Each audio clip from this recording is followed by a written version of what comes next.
Today's called Work and Rest. Work and Rest. Let me read the word for you. And God spoke all these words, saying, I am the Lord your God who brought you out of the land of Egypt, out of the house of slavery. Jumping to verse 8.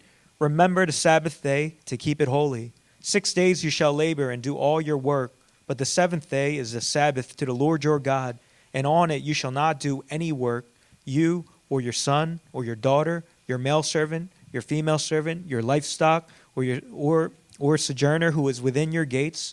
For in 6 days the Lord made heaven and earth, the sea, and all that is in them, and rested on the seventh day. Therefore the Lord blessed the seventh day and made it holy. A word of the Lord. Thanks be to God. Let me ask you guys a quick question. I mean, how many of you guys love the weekends? No? Maybe some of the young parents in here, they're like, no, I hate the weekends. Daycare is so much better. But I mean, ever since we're children, we love weekends. You know, we're kind of trained to love it, and because we can do whatever we want. I mean, I don't know if some of you guys remember. Maybe you're too old or maybe too young. I'm not sure, but you guys remember TGIF?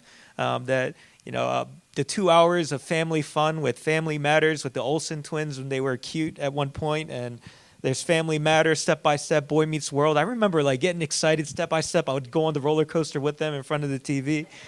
Yeah, some of you guys don't know what I'm talking about. Others of you do. But it's funny because, you know, when I was entering in the field of ministry, one of the most saddest things was like, I'm going to lose my weekends. Like, youth pastor, you got to, do your Friday night Bible study, and then Sunday you got to do your sermon prep. And if you're not really good with your week, Saturdays are completely just sermon prep.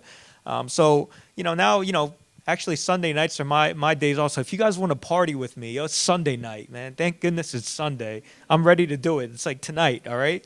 But for most of us, we love weekends. It gives us a chance to stop and enjoy life. It gives us a chance to rest, to play with our friends and family. And for many of us, excluding the few that might be in here that work on weekends, like it became a normal part of life. But what we don't often realize is this weekend concept literally finds its root in this fourth commandment. I mean, you guys are like, 10 commandments, why are we learning this? Like, the reason why you have a weekend is because of 10 commandments. Nowhere else do we find this idea of a 7-day week with a day of rest anywhere else. I mean, don't get me wrong. There's many civilizations that had no access to the Bible. They were able to come out with calendars. You know, you can recognize different seasons, and you can calculate a 24-hour day by looking at the rotation of the earth. But, I mean, this 7-day week thing is really a random number that you can't really just deduce out of nature. Yeah, let's be honest.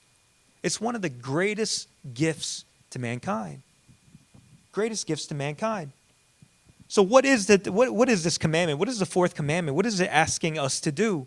What is this Sabbath? And I'm going to give you a little bit of a history lesson to understand how we are to follow it or what it actually means. I mean, if you look at the commandment, it says God labored for 6 days. So he calls us to do all of our work in 6 days. But on the seventh day, we give that to the Lord and don't do any type of work. I mean, it goes on to list it, right? Not you, not your kids, not your servants, not even your pets, not even your livestock, nobody.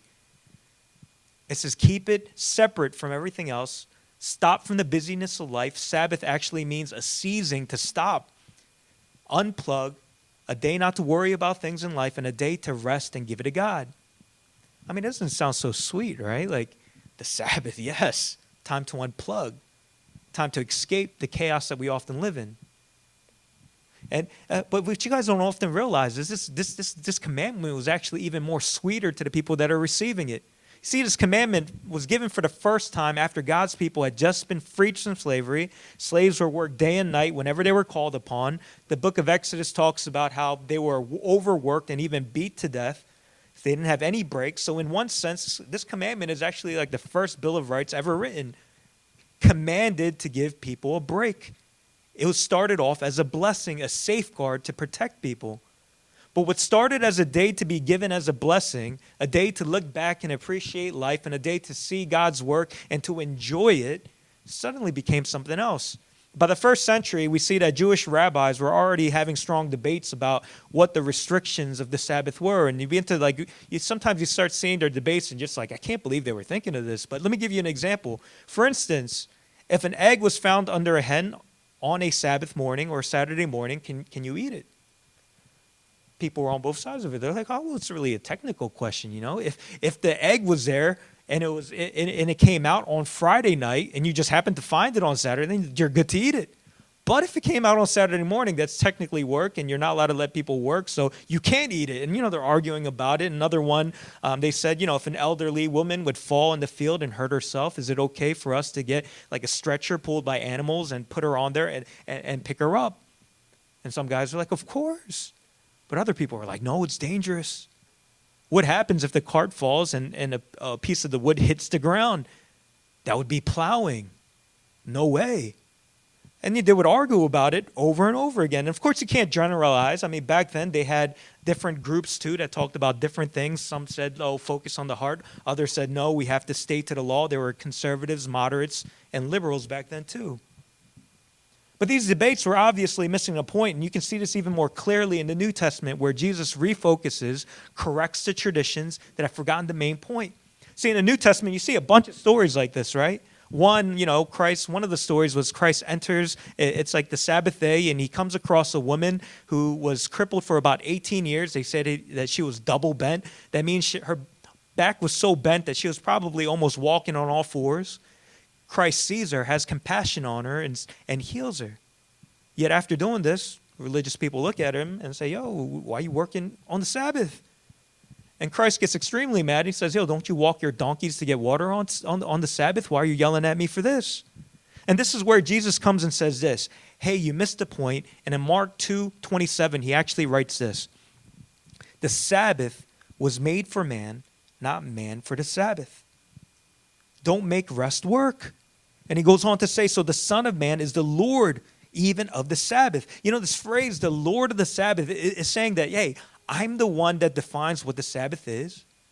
And let me tell you, the Sabbath is actually pointing to something greater that we're talking about. And even Apostle Paul talks about this in Colossians 2:16-7. Let me read this to you guys. This is actually pretty important. He goes on to say this. Therefore, let no one pass judgment on you in questions of food and drink, or with regard to a festival or to a new moon or a Sabbath. For these are a shadow of the things to come, but the substance belongs to Christ. Now, what this is saying is the Sabbath is a shadow of a thing that points to something else, points to a greater rest. It's a symbol, a lesser representation that is pointing to a deeper rest, a seizing of our hearts from work that our hearts actually need. It's not just a physical rest that our body needs. It's not a stopping for stopping's sake, but it's about finding your rest in something that actually can give it to you. Sometimes I come across people that have very strong opinions on this. They're like, what can we do on the Sabbath? Am I allowed to go to a restaurant? I'm like, I think, you can ask a bunch of questions and have a lot of reasons why you do a lot of things, but don't forget the point. This commandment is not so much about specific days or about certain times, but it's a commandment to worship and rest. It's more about who you are resting in. So in Jewish tradition, Sabbat or Sabbath was always on Saturday, the seventh day, and you're probably wondering why are we gathering on Sunday? Well, Christians, after the resurrection happened on a Sunday. Friday Christ died, Saturday Christ rested. I guess he kept the Sabbath. Sunday he resurrected. So on Sunday, they started to celebrate and worship Christ. You see this as early as in the book of Acts in 20, where they say the first day of the week they worship. But what's really interesting is because Sunday was actually a work day, Christians would work, go worship, and then they go back to work. I mean, Sunday was actually a work day, and they actually rested on the Saturday, but worshiped on Sunday. And then suddenly, in around 200 AD, the Emperor Constantine comes in. He became a Christian, and he was like, you know what? I'm just going to make Sabbath Sunday. And then he made Sunday the Sabbath day, and all the other days were work days. And, there's been hot debates on it, like what day is the actual day? And the Seventh-day Adventists are yelling at, Presbyterians, saying, why are you guys on Sunday? And everyone's yelling at each other. But that worked out for us, because you know how the 2-day weekend happened in America? No one can make a decision. So the next time your friends say, yo, thank goodness it's the weekend, be like, yo, thank Jesus, yo, he made it 2 days. He made it 2 days. But that's what the history of the Sabbath is and how it led to our beloved weekend. But this leaves us with a question, right? Are we still supposed to follow it? I mean, What are we supposed to do? Is Sabbath something we're supposed to worry about? Do we honor it? And the simple answer is yes. We're called to have a rhythm of rest in our life. But it's not just in a physical sense, but it's in a spiritual sense.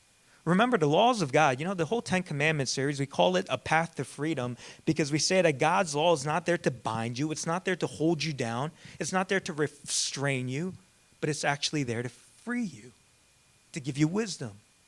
And before I start blabbing away about, oh, you guys should never miss church, you know, that whatever vacation you have, forget it. You guys aren't going. I'm not going to say that. But it's first to talk about why the Sabbath is so important and the heart of it. And there's two things that the Sabbath does. One, it refocuses why we work. Work is actually a part of the Sabbath. And two, it actually reminds us of where we find our true rest. Let me start with the first one, right? Reminds us the purpose of work. Sabbath reminds us the purpose of work. You know, if you actually look at this, we spend so much time on saying, oh, what do we do on just Sunday or the Sabbath day? But this actually is a two-part thing. One, it commands us to work, and it says it commands us to rest. Verses 9 to 10 actually says this, right? 6 days you shall labor and do all your work, but the seventh day is a Sabbath to the Lord your God. It's a commandment to work before talking about rest. And it makes sense, you know. It's like, what's the use of talking about rest if you're resting 6 days a week and one day? Have you guys ever been out of the work and you're completely miserable because you're like, I don't even know why I live, and it's like resting doesn't feel like resting? And I'm kind of like one of those things, you know. I took a break from ministry and I started fixing everything in my house, in my mom's house actually, everything. Anyways, but that, you know, it's that kind of thing. It reminds us. Sabbath is there to remind us that our work actually has purpose. It actually has purpose. It reminds us that God created the world in 6 days, and now we're called to be a part of that same work, called to work in caring for the world that he created. Now, work is not always having a career, but being a homemaker is a lot of work. I'd rather be working than be at home with my kids. I get it. And it's not only making money. Work can be so many other things. But the thing is, that one day of the week that we stop and stop our work, and it puts our work in our lives into perspective. And if we don't, we begin to lose meaning in it, right? Let me ask you guys, have you guys just ever worked and worked and worked, and sometimes you skip out on vacations, you skip out on anything, you just work on weekends, you just keep working and working, and then you stop and you're like, I don't know why I'm doing any of this. Why the heck am I doing it? I'm just on a rat race right now. And then you stop and you're like, there's no meaning in life. But the Sabbath reminds you that there's actually meaning in what we do. But if we don't rest it, work is not a blessing anymore. It becomes a curse. You know, last week, Pastor Rob showed us a video clip from an old movie called The Chariots of Fire. And it's like a movie in the 80s. I'm like, oh, man, you can't refer to the 80s. It's old stuff. But, man, like I went back and like started to look through it. I didn't watch it because I didn't want to do that. But I read about it. And I'm going to act like I watched it. But I had to watch it. I mean, it's a movie about honoring the Sabbath, a guy that gave up his race because it was on Sunday. So I had to at least refer to it. So the movie is basically about a guy that was, in the Olympics, and he was supposed to run, I think, the 100-meter race that he was preparing for, but he finds out that it's on a Sunday. So he was like, you know what, I can't dishonor the Sabbath. I'm not going to run. So somebody else gives up their spot and gives him a 400-meter race later in the week. So he gives it up and he wins the gold medal, you know. But a lot of times we think, oh, yeah, like, man, he honored the Sabbath. That's why he won the gold medal. But it's actually not the point of the entire movie. More than that one race, more than that one win, more than this one guy, this movie is actually a contrast between two guys. Two guys. Both guys are competing for the Olympic medal.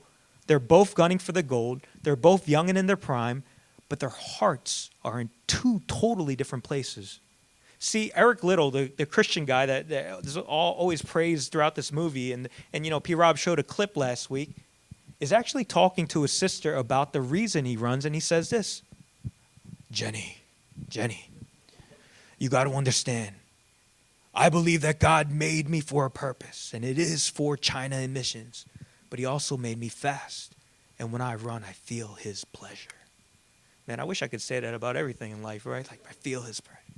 But there's a contrast, and the contrast is really important. You see the other guy, Harold Abrahams, who all throughout the movie is actually running and running, but he's running for his reputation, more running to uphold his ethnic pride and his identity. And at one point, he's sitting in the training room, he's looking at everything, and he looks to his coach and says this: "I'm 24, and I have never known contentment.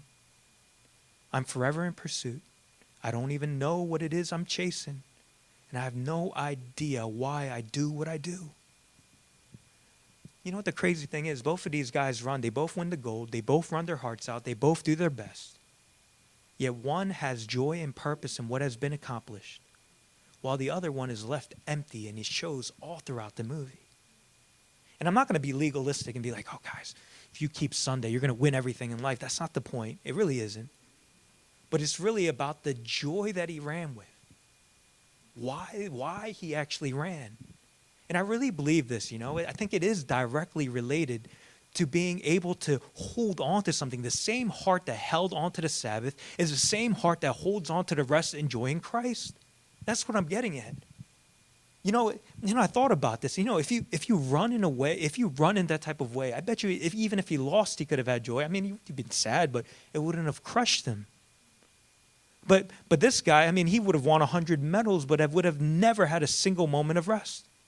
One says, "I have purpose. God made me for this. Therefore I run," while the other says, "I don't even know why I do what I do." Guys, this is one thing that the Sabbath does. It reminds us of why we run. But building on that, the Sabbath also reminds us of where we find our true rest. Guys, let's be honest. Life is tiring, isn't it? It is. I know I just preached about, we're going to run for a purpose. I'm going to run my heart out for God. I'm never tired. I do everything. I do it for love. But, I love my daughters. They're so cute. I'll die for them. I would easily do anything for them. But, gosh, loving them is so tiring. Responding to their cries, feeding them, washing them, teaching them, playing with them. Playing is the worst. If my wife was in this room, she'd be like, "You do that? Like, you do nothing." And for the mothers in here, yes, we do nothing, but it still hurts. But life is tiring. Work is tiring. Ministry is tiring. Parenting is tiring. And as much as it is a calling and a blessing, and as much as it has full meaning and all that, the biblical reality is we need rest. Being tired is not a sin. Needing rest and wanting rest is not a sin.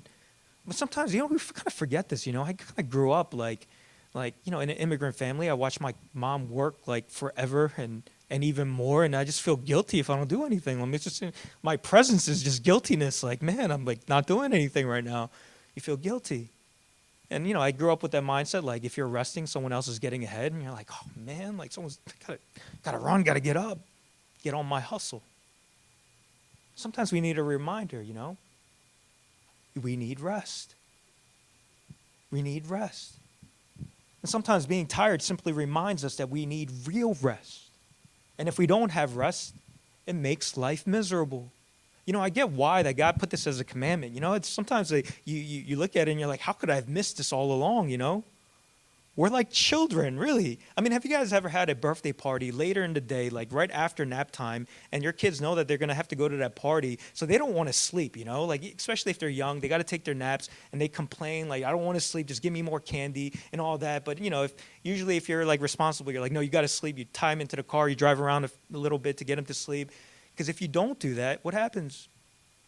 They're not going to enjoy the party. They won't. And how similar that is in our own lives. In our own lives. And the kids might think you're the worst person in the world, turning off the TV, putting them into bed. But we know that they're going to self-destruct. But this is the same as us. We often try to find a rest in so many other things other than Christ. We want our rest in doing so many other things rather than taking a nap in the arms of Christ. We want to take those candy bars that give us excitement for a moment, but it doesn't give us real rest. And you guys know what I'm talking about, finding rest in all the wrong places. I know what it's like. Put the kids to sleep, turn on Netflix, put your feet up, maybe watch some Sports Center, go grab a beer, you drink it. 2 hours later, it's 12 o'clock. You're like, dang, and suddenly that beer that gave you relaxation is now keeping you up. So you drink another beer thinking might help, and then all those sugars keep you up again. And then the next thing you look at the clock, it's 2 o'clock. And you're like, oh my gosh, you get to bed. You're like, I got to go to sleep. It's not working. 3 o'clock, you fall asleep. 6 o'clock, your kids wake you up, and you're like, oh my gosh, you drink a bunch of coffee. You drink coffee all day. Again, you do it again. No rest. But man, this is. I feel like our generation of church people, we're perfectly fine with drinking our coffees and eating our candy bars to recharge. We're perfectly fine doing all this and teaching our kids rather than finding our true rest in Christ. Man, our Sundays, man, this is where we find our rest in Christ. Sugar helps us for a moment, but it comes with a crash. And this is where I believe that committing our Sundays to the Lord is one of the most important things you can do for your life and for your family. You know, I get it. You know, church, sometimes I'm like, man, like, maybe we should do church, like, I don't know, like later or something. You know, it's like right on Sunday morning. It's like in the middle of your weekend. It's very inconvenient if you think about it. And sometimes, you know, you want to sleep. Why is every wedding on Saturday? You know, I hate it because on Sunday I can't really have fun, you know. I'm just like, got to do a wedding. And, you know, I'm never having fun at weddings. You know? But one of the things I appreciate my mother for the most in my spiritual life is this. Our family really didn't have vibrant worship services. We didn't really pray. Once in a while, my mom got motivated. She'd drag us all together and said, we got to pray for each other. And I hated it. I was like, oh, let's get it over with. But one thing she did do is consistently pull my butt to church every morning for the first 18 years of my life. Dragging me on mission trips, signing me up for retreats, even though I didn't want to go. Like, I was really mad. Like, I had plans. I paid for you. Like, I hate you, you know. And I mean, did I enjoy it every Sunday? No, not really. I admit that at that period of my life, I was living out my high school and college rebellion. You know, I came to church hungover most of the times. And did I listen to sermons and get blessed every week? No, I pretty much knocked out every sermon. That's why I'm very thankful that you guys are awake, and I'm grateful for it because I know I shouldn't take that for granted. You know, get thing like what goes around doesn't comes around. Hopefully, did I sing songs and tear up for joy each time of praise? Are you kidding me? I'm a man's man. I don't show emotion. Now I kind of do, but anyways, I matured. But you know what? Keeping the Lord's Day, it instilled into me something that can never be taken away. It instilled in me an anchor in my soul. And you know, the thing about anchors is you never know that the anchor is there when the waters are still. You notice that the anchors are there when the storm starts coming and life gets a little bit messy and it starts shaking and then you're like, oh my gosh, but what is this thing that's holding me here? I bet you a lot of you in this room, maybe you might have been in church, maybe you haven't been in church for a long time, but for whatever reason you're here. I think it's because there's an anchor. You're like, I've been away. I feel like I gotta get back. I don't know what it is, but I'm here. You know, what we often don't realize is we're often creatures of habit. Our hearts may have a passion for something. Our hearts might know something. But oftentimes it's the habits that allow us to move back, and we move back without even knowing it. It's the same with faith, right? A life of faith is not a single moment of passion, or it's not just knowing the facts about God, but it's built up in the simple habits of trusting in Christ over and over and over again. It's built up by hearing the same message that the pastor preaches over and over. It's always Jesus, you know.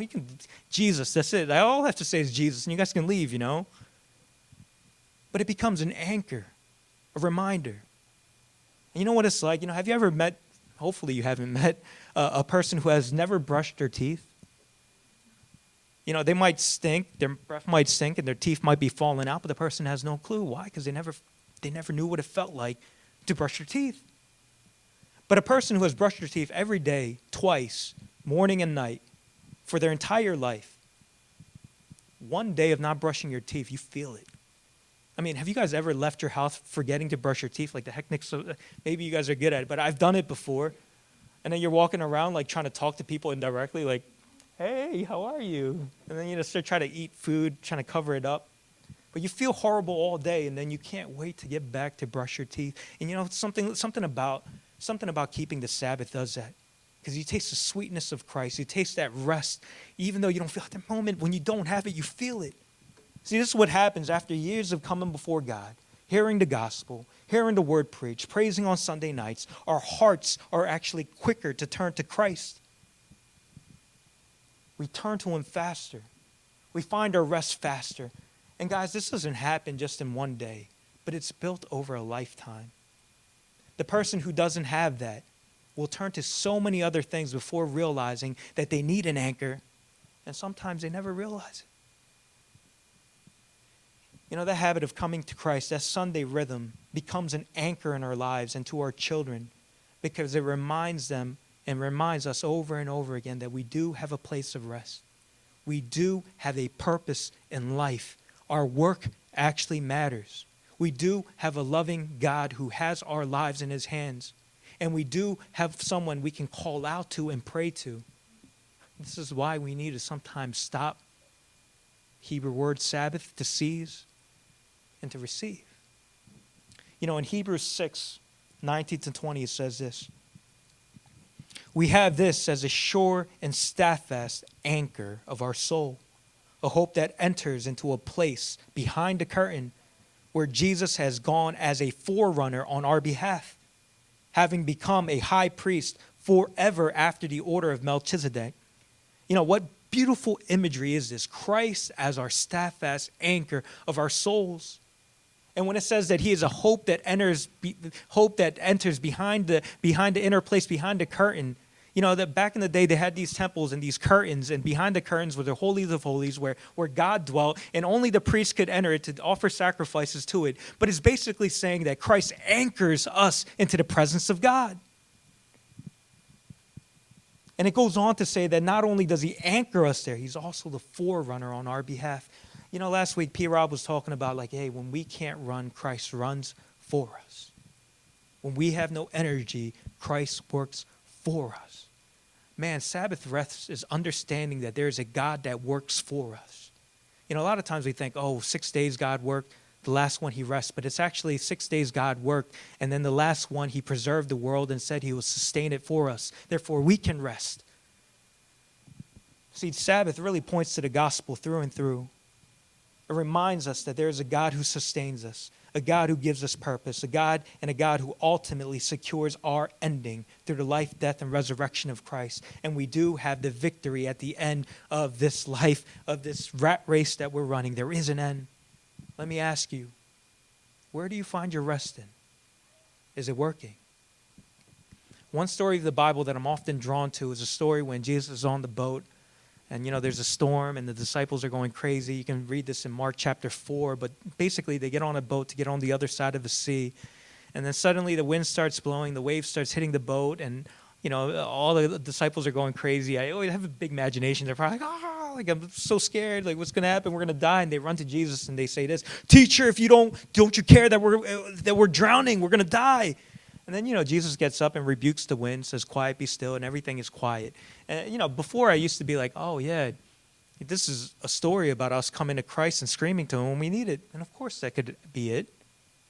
But to me, I was more drawn to how Jesus could sleep and have rest in the craziness of everything. I mean, when does that ever happen? Why is Jesus sleeping? I mean, you should wake up, you know? Maybe it's not so much about freaking out and running to Christ, but it's simply reflecting Christ, resting in his arms, sleeping just like him when the storms are raging, when life is crazy, when we're tired out of our minds, we find our rest in him. And no matter what comes in our life, we can sleep like him on that boat, on that cushion. The world may be running around, but we're resting in Christ. And guys, Jesus is the Lord of the Sabbath. He's a true rest. He's a God not only gives us rest in life, but he's also a God that promises an eternal rest with him at the end of our lives. You know, Jesus says this, Matthew 11, 28 to 30, and I'm going to end with just reading this. Come to me, all who labor and are heavy laden, and I will give you rest. Take my yoke upon you and learn from me, for I am gentle and lowly in heart, and you will find rest for your souls. For my yoke is easy and my burden is light. Let's pray. Dear God,